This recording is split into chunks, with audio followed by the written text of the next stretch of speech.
Committee will be in order. It is the most expensive government in history. There's $1.5 trillion. I just want to deal with some numbers here. A bureaucracy which has grown to nearly 3 million people who cost $182 billion a year. That is an important number. The federal government occupies 270 million square feet of office space. It has grown so large that it requires 300,000 miles of toilet paper every year, enough to stretch from the Washington Monument to the moon and halfway back. Sometimes it seems like its only product is paper. Tons and tons of it. Reports and regulations, forms and applications. The federal government is burying itself in paper. Virtually everyone agrees that something has to be done. One right after another. And once again, someone is trying. Ladies and gentlemen, the President of the United States, accompanied by the Vice President. The Clinton administration is the latest to attempt the difficult trick of reinventing the federal government. Mr. President, if you want to know why government doesn't work, look behind you. The answer is at least partly on those forklifts. The administration has a plan to reshape the federal government so that it will work better and cost less. It will result in a new customer service contract with the American people, one that demonstrates to taxpayers that their tax dollars will be treated with respect for the hard work that earned them. President Clinton says he intends to make sure his reinventing government plan succeeds. This is one report that will not gather dust in a warehouse. I've read it, and where it says the president should, the president will. But untangling the twisted maze of federal agencies is not going to be easy. Take Smokey the Bear, one of the government's oldest employees, now celebrating 50 years of devoted service. The rangers hadn't shoveled in a pair of dungarees. You'll find them in the forest, always sitting at the trees. Do you know which branch of the federal government he works for? If you guessed the Department of Interior, which controls the national parks and the Bureau of Land Management, that would have been logical, but wrong. Smokey the Bear works for the United States Department of Agriculture. And that's only one of many curious facts about the USDA, which, perhaps more than any other agency, has strayed from its original mission. When Abraham Lincoln founded the USDA in 1862, he called it the People's Agency. Its 9 employees served 2 million farmers on an annual budget of $50,000. Today, there are still just 2 million farms. And the $50,000?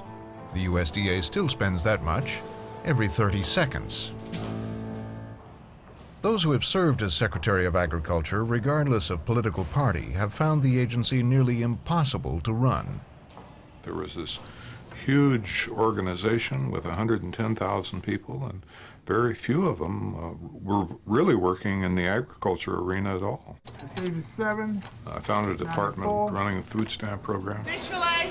running a school lunch program, Speak up. doing the bookkeeping for the National Endowment for the Arts, all kinds of weird things having, as I say, nothing to do with farming.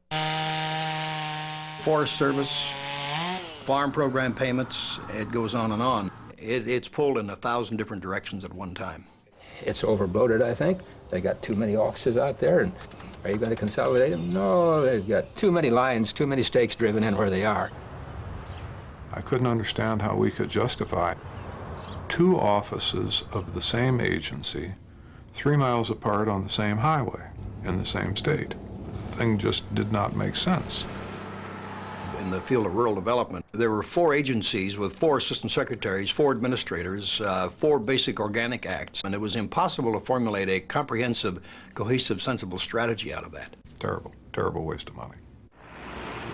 Of all the federal agencies, USDA may be the most resistant to change.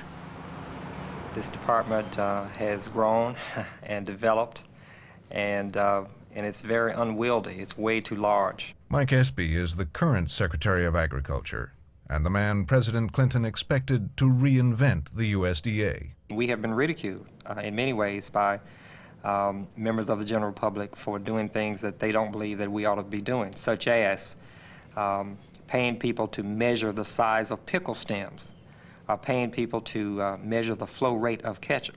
I don't care how long pickle stems are, and I don't care how fast ketchup comes out of a bottle. And so those are the kinds of, if I can say, if you will, asinine kinds of actions that that had been allowed to go on here in previous years that just waste money. The complex bureaucracy that Secretary Espy is up against began its most rapid growth during the 1930s, when the combination of drought and depression pushed America's farmers to the brink of bankruptcy. President Franklin Roosevelt stepped in and created a number of temporary programs designed to save the family farm by subsidizing certain crops. These commodity programs were a tremendous commitment of money and manpower. And Willard Cochran was there. My first job, the USDA, was in the Farm Credit Administration in the summer of 1939. The USDA is not too different now than it was in 1939. Willard Cochran served as economic advisor to the Secretary of Agriculture in the Kennedy administration, but he began his career working on the New Deal farm programs. They were badly needed because everybody was going broke in the 30s. Everybody was going broke because prices had gone into the sub-basement. So the commodity programs helped put cash in the hands of farmers so they could pay their taxes, they could buy seed, and do the things they had to do to keep going. And it worked. The family farm not only survived the Depression, it prospered. Due to the rich yields and high selling prices of the past few years, Jack and Betty Walker, like the majority of good farmers throughout America, are today basking in a degree of prosperity that would have been utterly unthinkable to most farmers even as recently as a decade ago. The support programs went a long way toward saving the small farm.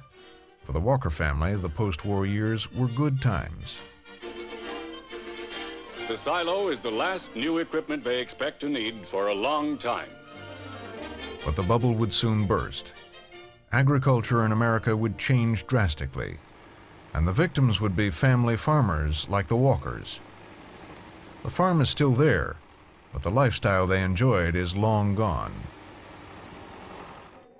Don Walker, who was 14 when this newsreel was made, would inherit his family's farm. But it never would make enough to pay the bills. I'd never looked for a job in my life, and I was 56 years old and out looking for a job, which I'd farmed all my life and had no specialized training. So it was quite a job to get a job. Today, Don Walker rises every morning at 3 o'clock to work as a janitor at a local college. The only way that he could keep his farm was to find a second job.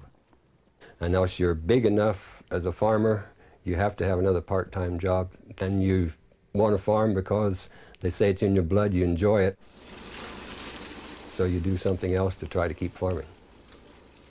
Don works his family farm until nightfall, another 18-hour day. You can drive almost anywhere in the Middle West, and every farm will have a barn in which there were cattle at one time. Those barns are now empty and been replaced by very large dairies. It takes about 80 cows to make a kind of a living. Bob Birkeland was Jimmy Carter's Secretary of Agriculture.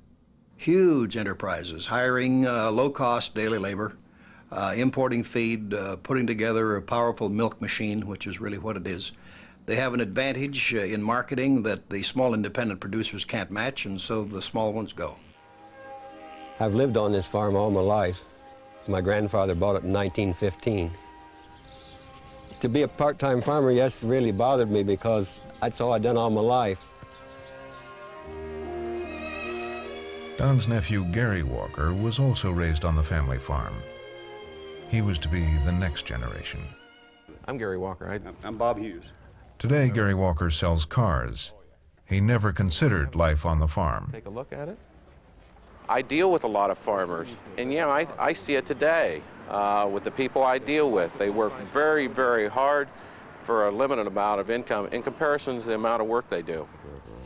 28,988. Today I have a picture of the farm from an aerial view in my den in my house, but I guess you have to keep going ahead all the time and not look back. And that's basically what I had to do when I left the farm. I had to think, well, there's not enough room, there's not enough money, and they're in the job for me. The commodity programs were brought into being to help the small farmer. That was their whole excuse for coming into being. And it is still the excuse on which they're sold year after year. These little guys, most of them cannot make it, no matter what the program is. They got too few productive assets. So that means the big farmer now is the future of American agriculture. Right. He's already the future. He's arrived.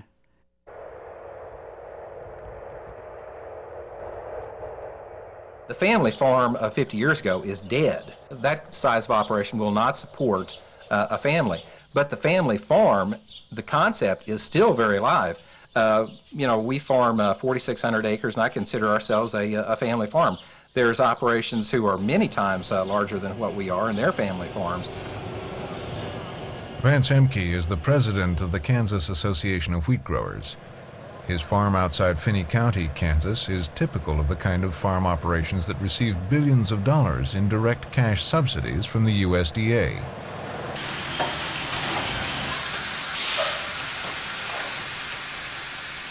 Government payments are based on the size of the farm, so the biggest payments go to the biggest farms. As a result, 80% of USDA subsidy payments go to only 20% of American farms. If you look at present USDA statistics, farm size that is increasing most rapidly would be those that are grossing $500,000 a year and more. If you took away government payments, those people would be making negative incomes.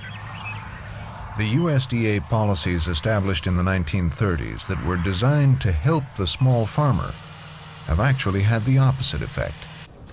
Federal subsidy money has helped the bigger farmers to consume their smaller neighbors. By greatly reducing the risk to the individual farmer, the commodity programs have assisted the large, aggressive, astute business manager to become even larger and more aggressive, and hence be able to cannibalize his less efficient, less aggressive neighbors. The subsidy programs were established to support the price of certain crops to protect farmers from wild market fluctuations. Today, the USDA claims that because of volatile prices, even large farmers need subsidies. I'm not sure that we should discriminate against large farmers. In many ways, the way agriculture is going now with overhead cost increases and input increases, that mitigates against smaller farmers becoming efficient. And so naturally, the farms are larger. And so I'm just not so sure that the USDA can discriminate against farm size. So just because someone's rich doesn't mean they shouldn't be eligible for the program? Yes. We have spent, since 1985 alone, about $100 billion in direct subsidies to producers. And over that time, we've lost 10, 20, 30,000 farms per year in some years.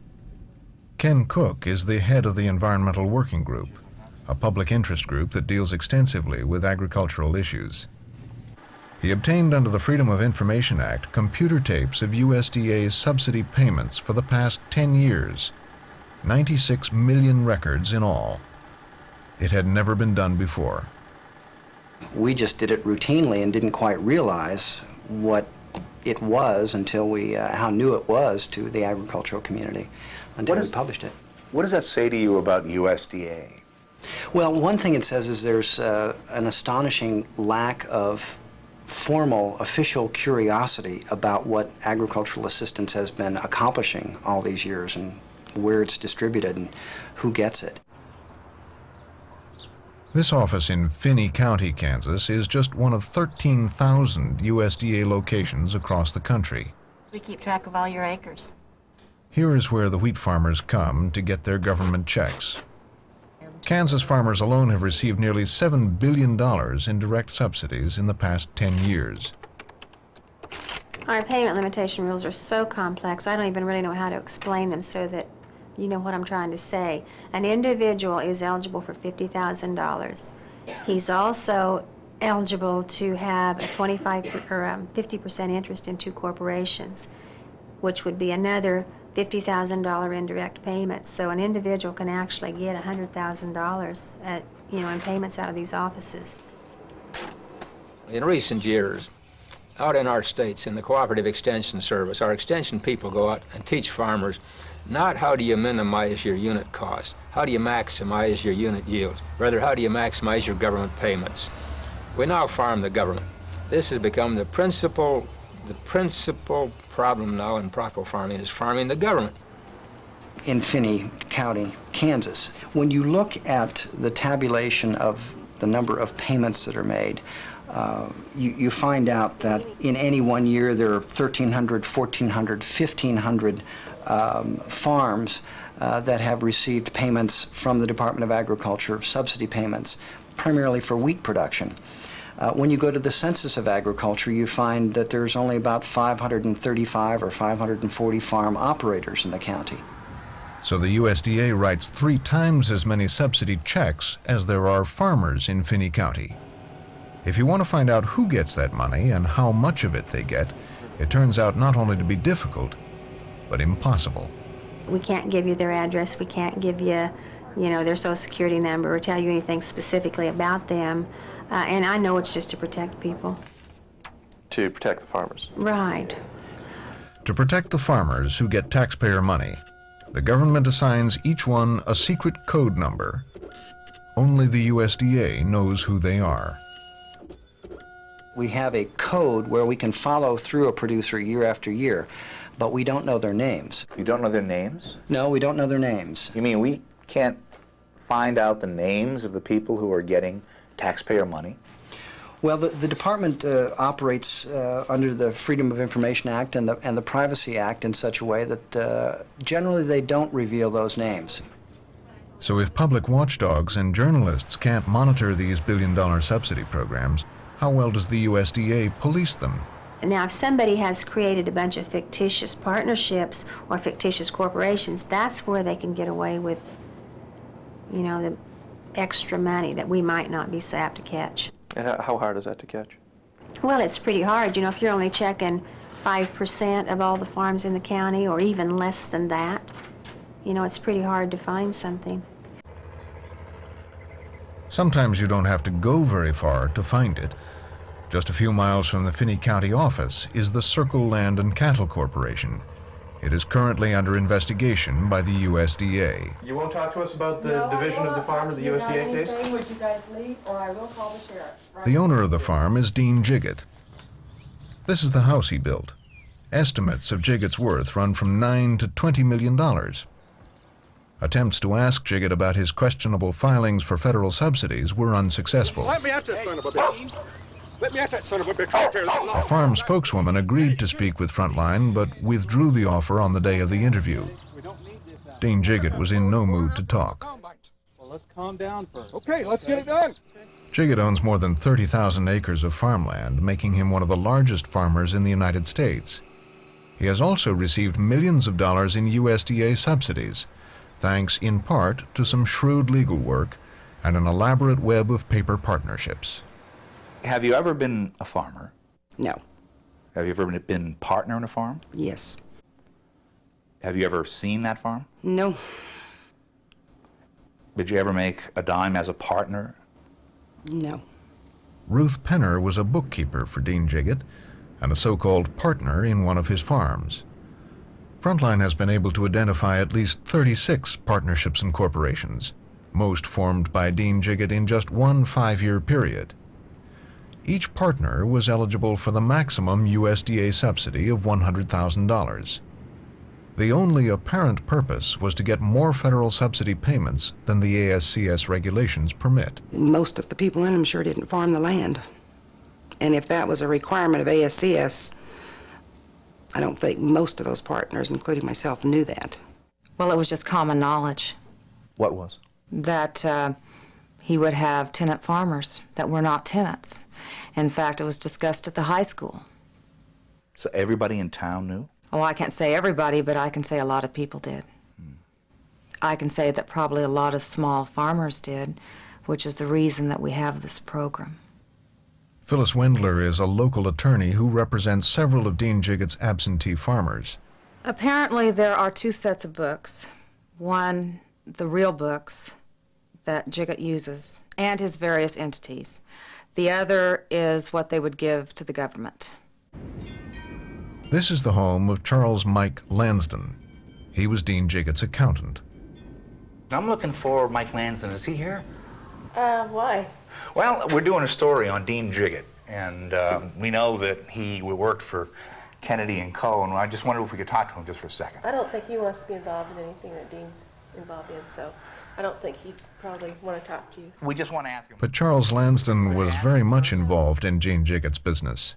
He was supposedly a farmer in a Jiggett enterprise called KCBC Farms.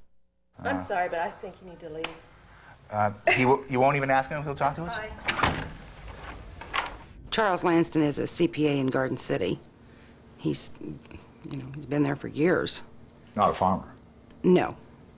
But he was partner in a farm. Yes. Ruth Penner was also a partner in KCBC Farms. In fact, she set up the bank accounts. I went to Western State Bank and I opened up 15 checking accounts, $200 each. I do know that accounts were opened on each one of those corporations on the same day. All 15 were open on the same day? Correct. And what do people think KCBC stands for? Well, I've heard it referred to as King Charles' brainchild. Charles as in Charles Owen? Could be. Charles Owen is Dean Jiggett's lawyer. He set up KCBC Farms and other partnerships and corporations for the Jiggetts. Now, why would a farm need 15 partnerships, especially all on the same day? I don't have any comment, gentlemen. Charles Owen helped create dozens of partnerships that would have permitted Dean Jiggett to receive millions of dollars in taxpayer subsidies. To circumvent the USDA regulations, the partnerships falsified documents and submitted fraudulent information to qualify for the payments. Owen even made a student one of Jiggett's paper partners. He was receiving payments as a tenant farmer through Dean Jiggett or one of his entities. And what was his name? Christopher Owen. Owen as in Chuck Owen, Dean Jiggett's lawyer? Charles E. Owen II. Did you ever get any government money for ASCS subsidies? No. None. And yet, those subsidies were paid to that Yes. farm. And who got the money? The Jiggetts. That'd be fun to go to jail if I got a chance to hit that mother. That was an easy way to make money or get more income. Did anyone ever check from USDA? While I was there, Yeah. no. I think probably there have been some people that have exploited it really bad, but no, they wrote the provisions, and we don't have any way of checking everybody and knowing whether they're taking advantage or beating the system. It'd be like the tax laws, about the same thing. Because basically all we have to go by is the information they provide to us. The 1st Congressional District in Kansas is represented by Pat Roberts. People around town tell us everybody knew Dean Jiggett was doing this.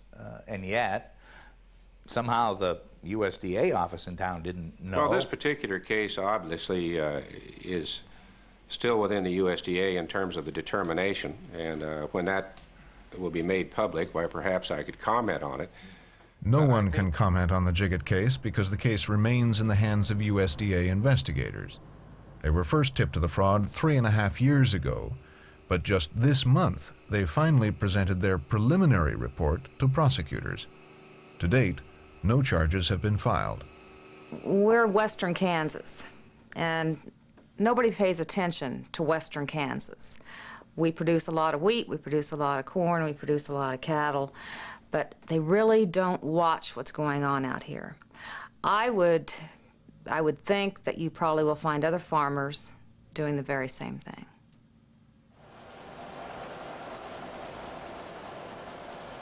Since 1985, we've spent about $6.7 billion in Kansas, direct payments to farmers, primarily for farm subsidies. $6.7 billion is a lot of money. In Kansas alone? In Kansas alone. And so you can readily see why anyone who represents those interests in Kansas would be very reluctant to take on the wheat program. It's sort of unfathomable to do that. We are the spokespersons for agriculture in this country. And if we don't do it, no one will. Farm subsidies are protected by the House and Senate Agriculture Committees. Congress writes USDA policy. It determines who qualifies for USDA money and creates the bureaucracy that polices USDA programs. There may be some members who feel that this legislation is not needed, and they partially right. Pat Roberts is one of them. He is the ranking Republican on the House Agriculture Committee. His farmers received $630 million in direct subsidy payments from USDA last year. And Roberts sees little reason to change the system.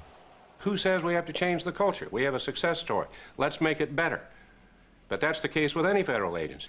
Change is difficult to achieve, and sometimes you come upon entrenched interests, particularly within the Congress, where members and senators are very desirous of maintaining the status quo because it's more helpful with their constituent base. Secretary Espy should know. He sat on the House committee for 6 years. His goal was to streamline the department's bureaucracy. But as former committee member Ed Madigan learned, Congress doesn't always trust the secretary to run the Agriculture Department on his own. My first farm bill in 1973, which had in it all of the programs that exist today, was 29 pages long. The 1990 farm bill was 719 pages long. Where did those 700 pages come from? They come from individual members of Congress deciding how every little thing should be done and writing it into law. The decision was made by the current administration, Secretary Espy, to begin at the top. On this day, the committee was debating part of Secretary Espy's reorganization plan. Committee member, and I'll tell you, we passed this, and I know what's going to happen on the floor, and I know what's going to happen out in the field. All of a sudden, it's going to be a power grab of the Secretary of Agriculture. That's going to be the tenor of the debate. We don't want that. The average taxpayer may not understand the deliberations of the agriculture committees, but some groups certainly do, and they make sure their voices are heard. I don't see the need for this. It's Agricultural interests have contributed over $65 million to Congress in just the past 10 years. The ayes have it, and they are adopted as presented. The commodity groups work hand in glove with the congressmen from all the Midwest. It is a farmer-friendly amendment. They provide much needed payments to their campaigns, and every one of those congressmen is on a first-name basis and a regular luncheon basis with the lobbyist for that commodity. They are just like twins. It's hard to tell who's the congressman and who's the lobbyist. Well, the wheat growers support me. I shouldn't be where I am if they wouldn't. I mean, I am a special interest congressman, and my special interest is the 1st District and agriculture and the farmer and rancher. That's no big surprise to anybody. But it's not just farm state constituents who benefit from USDA programs. The majority of its budget has little to do with agriculture. 60% of USDA's money is spent on food stamps and nutrition programs, that largely benefit urban voters. And the reason for this is politics. Food stamps are in the Department of Agriculture. They don't belong there. They're in the Department of Agriculture. This is on the most powerful currency the appropriation committees have on the Hill, is food stamps. Why do I say powerful currency? Well, I'm a member of the House Agricultural Committee, and I want something for my group of growers back home.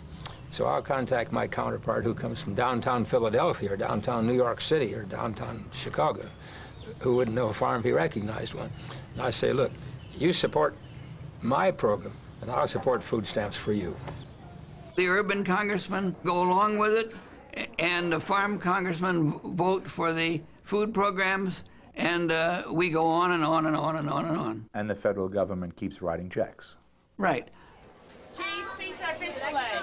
But even though more than $30 billion of USDA's budget is spent on food and nutrition programs, only 2,000 of USDA's 110,000 employees work in that area. The largest number of USDA employees work for the Forest Service. 40,000 civil servants in offices and forests all across the country. Smokey, congratulations on 50 years. Since none of them have anything to do with farming, their numbers are quite surprising, even to some of those extremely familiar with the department.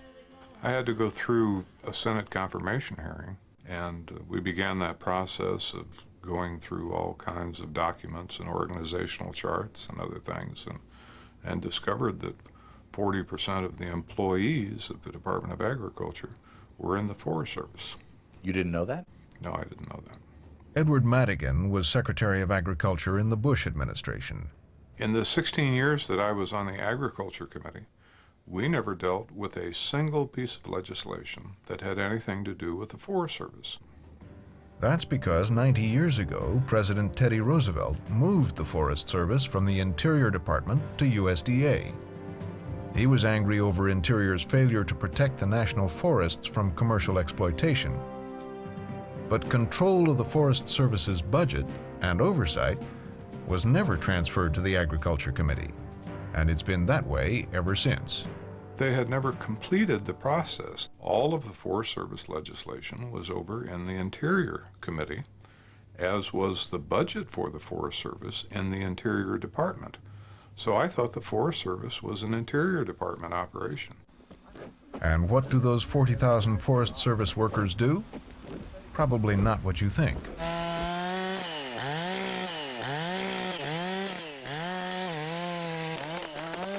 It was get the cutout. That was the mandate of the Forest Service, is get the cutout, cut the timber that we tell you to cut, and environmental laws be damned. Jeff DeBonis worked for the Forest Service for 12 years. But he says his job was not protecting trees, it was cutting them down. He is now an active environmentalist in Washington, D.C. It's like the fox guarding the hen house. The Forest Service is considered, still to this day, the alter ego of the industry. They're on the inside of the government promoting timber industry's agenda of getting the cutout and cutting at all costs. So they treat the timber companies in a way like farmers, constituents. Absolutely. Absolutely. The timber industry is the Forest Service's constituent. Critics say the USDA has traditionally looked upon the Forest Service's 191 million acres of trees as just another cash crop. But unlike other crops, the taxpayers own these trees.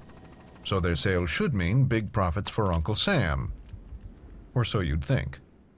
I was one of them, a timber sale planner. I go out into the woods and figure out where we can cut timber. I went out and looked for logs to cut for timber industry. We prepared the sale, we build the roads, we pay the engineers, we do the environmental assessments necessary under the National Environmental Policy Act. The process of the environmental evaluation is to sell the sale. It's not to really assess the damage. Well, who benefits from it? Timber industry. Absolutely. Timber industry and local workers who get to work on the sales, of course. But mostly the taxpayer monies are... Taxpayer puts all of that money up to do that. Industry pays back what the logs are worth at the mill minus a profit. So we actually build into the whole system a profit. So what you end up doing is for each dollar that the industry pays into the treasury for the timber that they buy, we oftentimes spend $2 or $3 or more dollars to give them that money. What sense does that make? It's senseless, absolutely senseless. Change doesn't come easy to any institution. The Forest Service is a good example. Jim Lyons is Assistant Secretary of Agriculture in charge of the Forest Service. His job is to try to undo 90 years of Forest Service practices. Past practices, past administrations, with the emphasis they placed on timber production, clearly did not consider the full range of benefits, and I think clearly made investments that ought not to have been made. We're trying to take a very different tack. But some insiders say making radical changes in Forest Service policy will be resisted by what they call the most deeply entrenched agency within USDA. It's impenetrable. You can't get inside it. It's all a career operation, and they resent anything coming from anybody who holds a political job. Including the Secretary of Agriculture? Including the Secretary of Agriculture. The way the Forest Service does business often defies logic. For instance, consider the roads. The Forest Service builds them so the timber companies can get at the trees. Our national forests now have 10 times as many logging roads as the interstate highway system, over 360,000 miles. Yet the Forest Service does not account for these roads as an expense, but an asset. How could a road built for a logging truck be called an asset as opposed to a cost? I couldn't tell you. It's not something that I would advocate, but it's the nature of the accounting that was done for the road system. For a great many years. Well, these are the things we need to change. The timber industry gets so much help from USDA, in fact, it has cost taxpayers an estimated $4 billion in the past decade. Hey, this is taxpayers' money that's going out there. This is billions of dollars every year that could be used for lots of purposes, but if we don't look at it, if we don't examine it, in our experience, there's not going to be a lot of self-scrutiny from the Department of Agriculture. It's not in their nature or any bureaucrat's nature to sort of look at internally at operations and say, hey, you know what? We ought to start from scratch. They don't do that. Should the taxpayers be subsidizing the timber industry? I don't think the taxpayers should be subsidizing anybody, frankly. You know, I would say to our critics who are impatient that the changes haven't come quickly, you go out and try and change an organization of 40,000 employees. You try and affect that kind of change overnight. It doesn't happen that way.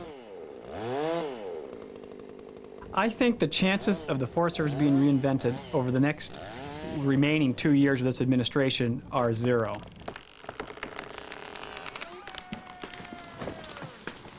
Smokey the Bear has been sadly misled over the last 30 years. It's hard for Smokey to protect the national forests when there are so many people with a stake in the status quo. Jim Lyons is a political appointee whose job lasts only as long as the administration he serves. But there are tens of thousands of career bureaucrats who have spent their lives in the Forest Service and who will be there long after he's gone. My only fear is we'll get this started, up and running. I think we're making progress. And, you know, we won't have the chance to finish the job. That's my biggest fear. Inertia often triumphs over the need for change, even when it comes to those programs whose original purpose has long since passed.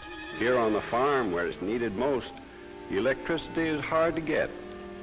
3 farms out of 4 are left in the dark. 75% of all farms in this big, inventive country. Seems wrong somehow. And it was. So nearly 60 years ago, the federal government set out to wire rural America. But I hear there's a new kind of power. Government. That's right. I hear there's an agency, Rural Electrification.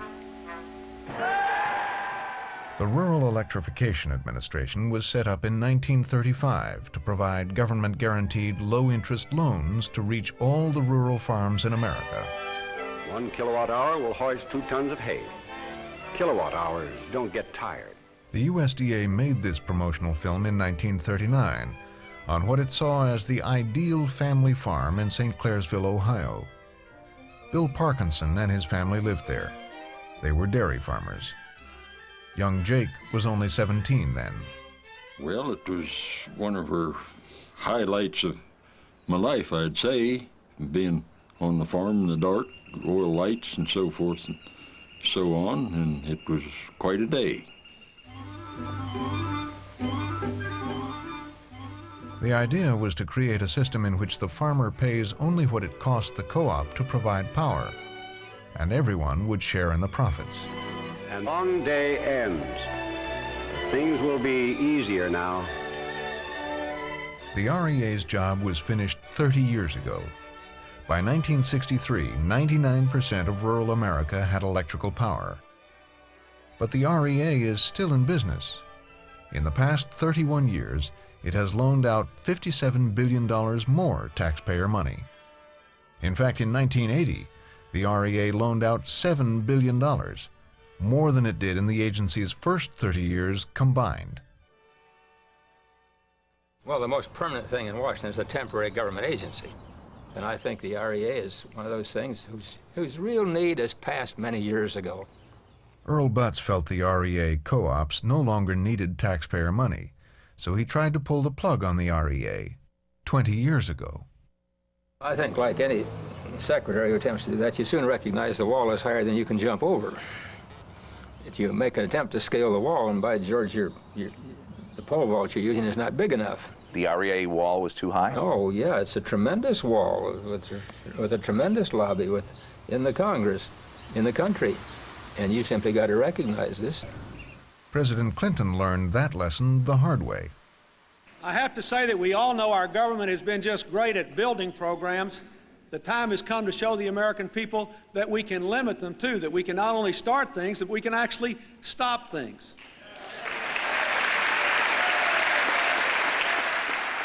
I recommend that we reduce interest subsidies to the Rural Electric Administration. That's a difficult thing for me to recommend.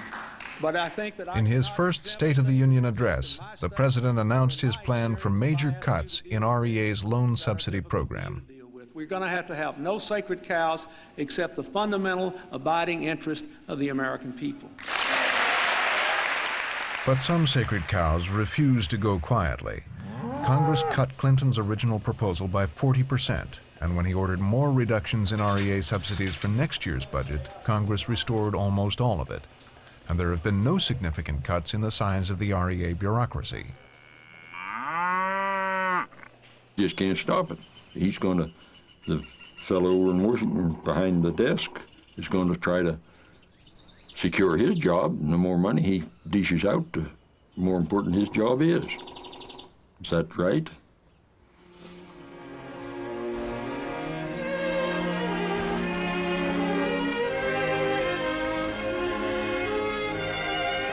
Even with the government-subsidized electricity, the Parkinson farm could not survive. Jake had to sell the farm years ago. We had all this back in here for pasture and a little bit of crop ground and all over. It was eventually bought by a local mining company. All that's left of the USDA's picture-perfect farm is this gaping hole.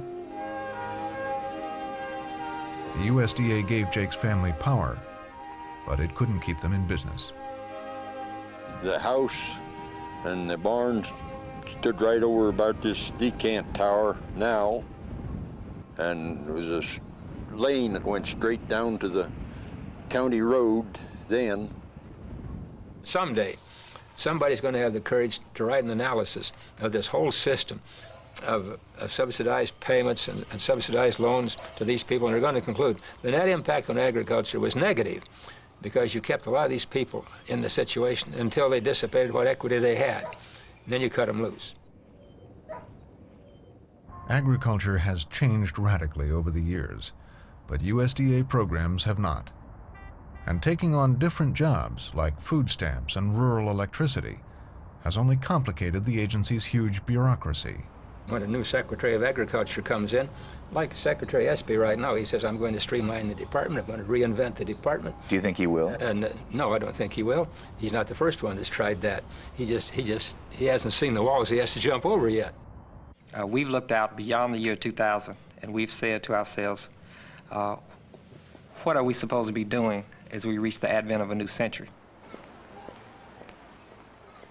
The administration plan is to cut the USDA workforce by 7,500 jobs over the next 5 years, and to reduce the department's 43 agencies to only 30.